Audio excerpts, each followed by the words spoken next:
I think that is really beautiful how we can, like, there's individuality and uniqueness in our gifts and our purpose.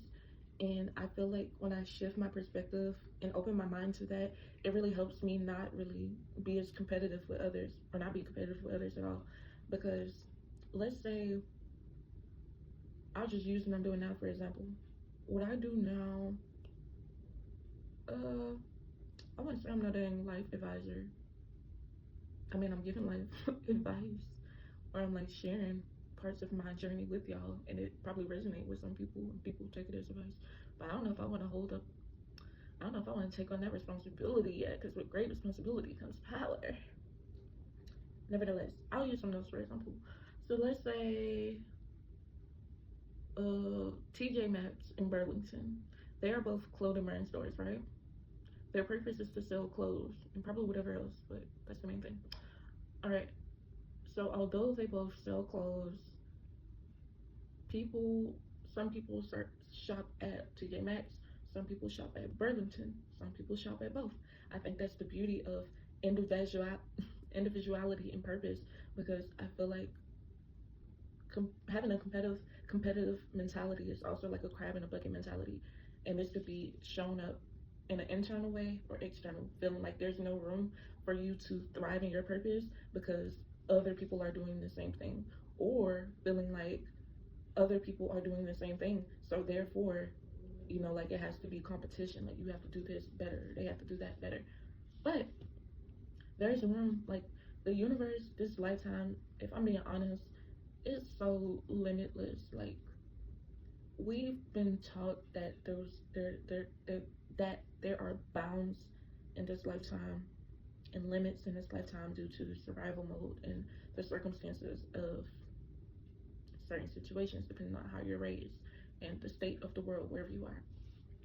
But life really has no limits, and a lot of people don't want us to know that and understand that. But when you do understand that, you start to see the space and the capacity of it, and it's like that crab in a bucket mentality is out of there, because you start to realize there's literally room for everyone to win if they put the work in themselves. But back to what I was saying about individuality and purpose. So yeah, everyone could be doing the same thing, or there could be a collective of people doing the same thing. That doesn't take away from you or them, but the individuality is, how do you do it? What energy do you have that will align with your collective of people that you will attract, that helps you fulfill this purpose or make your purpose purposeful? So what I'm doing now, back to what I was saying, like this to me, like explaining stuff. I'm just talking about life. But how I'm doing it, like I'm not being aggressive with it. How I speak, how I receive my divine downloads, how I share my divine downloads. I do it in a very calming way. I think, bro, my throat is scratchy. I think it's the weather change. But yeah, I do it in a calming manner. I really try to connect with people, be real, be authentic, be a little funny, and yeah. But some people, need more tougher love, so they gotta go to the messengers that have that. Some people need more softer love, so they have to go to the messengers that have the. Some people need that little middle, that duality. I feel like I'm in the middle. It's all about the collective, the energy, who you align with. But there's somebody for everybody. There's room for everybody. That's why it's always split into different elements, modalities. Just like Harry Potter and them. They all wizards, just different kinds, and they have different teachers and leaders for the wizards. It doesn't take away from anyone else or their power, even though y'all be sleeping on Hufflepuffs. I'm a Ravenclaw, but still.